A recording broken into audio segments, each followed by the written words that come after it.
परिवार में जो मुकदमों का नया सिलसिला है आपकी बहू पे, इसके बारे में क्या कहना चाहिए? चूँकि एक नया चैप्टर तो खोल दिया गया है और मीडिया के लिए भी चटपटा चैप्टर है ये, और एक सब समाज के लिए दुर्भाग्यपूर्ण चैप्टर है। हम राजनीति में हैं, राजनीतिक प्रतिस्पर्धा में हमारे विरुद्ध जो परास्त होने वाली ताकतें हैं वो आज सत्ता में हैं, तो हमारे विरुद्ध जो एक्शन है वो तो बात समझ में आती है। परिवार के सदस्यों में ऐसे लोग भी जिनसे कोई वास्ता सरोकार नहीं, उनको भी लपेटा जाता है। अब एक बहू को, एक महिला को, तो यह है समझ। एफआईआर की कॉपी आप लोगों को मिल पाई अभी तक क्या? अब वो तो आप लोग अपलोड कर दिए तो कैसे है, उसमें तो मैंने कल बता दिया था कि आप खुद पढ़ेंगे तो आपको हास्यास्पद लगेगी। एफआईआर एक पुलिस अधिकारी ने लिखाई है और तमाम विरोधाभास है उसमें, तमाम विसंगतियां हैं। जिस तरह से उन्होंने जो आरोप कर क्या सकते थे उस आरोप के अलावा, उन्होंने उनके विचार भी, उनकी भावनाएं, उनकी योजनाएं, वो सब कुछ उसमें लिख दी हैं। एक महिला, सीधा आरोप तो ये है कि वो जेल में मिलने आई और आरोप ये बना कि जेल के गेट में रजिस्टर में मुलाकात डायरी में उसका नाम नहीं था, तो जेल का गेट, रजिस्टर, मुलाकात डायरी किसके पास है, किसकी है, कौन भरता है उसको, बताएं। इसमें उनके साथ निकट वालों के साथ जेल कर्मियों और पुलिस कर्मियों के खिलाफ भी एफआईआर हुई है, तो इसमें ये बता रहे हैं और पुरस्कार भी मिला है। कोई बहुत उपलब्धि जब होती है तो पुरस्कार भी मिलता है, कुछ को सजा और कुछ को पुरस्कार।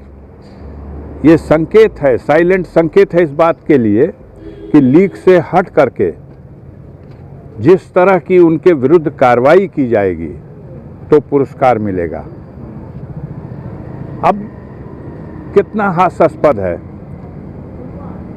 लोग पचा नहीं पा रहे हैं कि न्यायपालिका के इतने बड़ी कुर्सी पर बैठ के कोई व्यक्ति और फिर कोई राज्यसभा का एमपी बनता है, कोई राज्यपाल बनाया जा रहा है, तमाम टीका टिप्पणियां हो रही है, आप छुपाए रहिए उसको, लेकिन देश की जनता अवाक है कि उनकी वाली करने वालों को लगातार पुरस्कार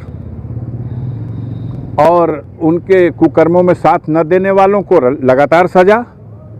हो सकता है कि जिन लोगों को इसमें कर्मचारियों, अधिकारियों को फंसाया गया, उनके माध्यम से पहले कोशिश की जाती रही हो कि तुम इस तरह का कोई षड्यंत्र करो और वो इसको अंजाम देने के लिए नहीं तैयार हुए, तो लो अब सजा भुगतो। ये नहीं हो सकता। इसमें साजिश की बू है 100%। इसमें अभी क्या गुंजाइश है? एक साजिश वो है जो कुछ हुआ, और दूसरी साजिश ये है कि तमाम गोदी मीडिया के लोग इसको खूब उठाओ, खूब उठाओ। अगर सबसे बड़ा आरोप है ये है कि एक महिला मिलने गई थी जो उसकी पत्नी ही है, और सबसे बड़ा उसके साथ ये है कि वो जेल में मुलाकात कर रही थी, परमिशन नहीं थी, और फिर ये है कि उसके तलाशी में 2 मोबाइल मिला। वो महिला गई मुलाकात करने, लीगल राइट है परिवार के सदस्यों को या किसी भी व्यक्ति को बंदी से मिलने के लिए। यहाँ तो बस इतना ही अंतर हुआ है कि वो अब्बास से मिलने गई और वो अब्बास की पत्नी थी। कितना ज़बरदस्त न्यूज़ बन गई, और दिखा ये दिया गया कि उसके पास से मोबाइल मिल गया। अब एक महिला के उंगली में रिंग नहीं होगी, आभूषण, कैसा आभूषण? क्या है, कोई अपराध है आभूषण पहनना, कंगन पहनना, अंगूठी पहनना? रियाल मिला, 12 ठो रियाल उसके पर्स में, वो भी पर्स जेल के अंदर नहीं था, जेल गेट के बाहर उसकी नौकरानी उसके बच्चे को खिलाने वाली महिला, एक लड़की, वो बाहर बैठी है कुर्सी लगा करके।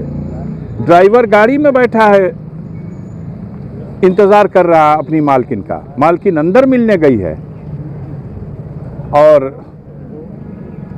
अधिकारियों का जब मूड बन गया तो बाहर से वो पर्स, लेडीज पर्स अंदर ले जाया गया। उस लड़की से पूछा गया कि ये किसका है, कौन है ये लड़का, तुम कौन हो? तो ये लड़का ये है, इसकी माँ मिलने गई है, ये उनका सामान है। ये गाड़ी किसकी है? तो ये उनकी गाड़ी है। तुम कौन हो? उसके ड्राइवर हैं। ड्राइवर साहब भी अंदर, पर्स भी अंदर। अपने राजनीतिक जीवन में इस तरह का घटनाक्रम आपने? मैं बस इतना जानता हूं कि माननीय सर्वोच्च न्यायालय ने जितनी भी धाराएं लगी हुई हैं, उन धाराओं में 7 साल से अधिक की कोई सजा नहीं है। और इसके संबंध में आप भी जानते हैं, यहाँ भी कचहरी में, हिंदुस्तान के किसी भी कोर्ट में अगर कोई जमानत मांगता है तो ऐसे आरोपी को जमानत देनी है, दे देनी चाहिए। इसके खिलाफ कोर्ट जा रहे हैं और वो एक महिला है, उसमें आप तो छाप रहे हैं कि उसका 16 तारीख को सुनवाई लगी है। कोर्ट कोई गया होगा तभी तो। कोर्ट में उसके बेल की दरखास्त पड़ी है, उसी दिन दे देना चाहिए था बेल। आपके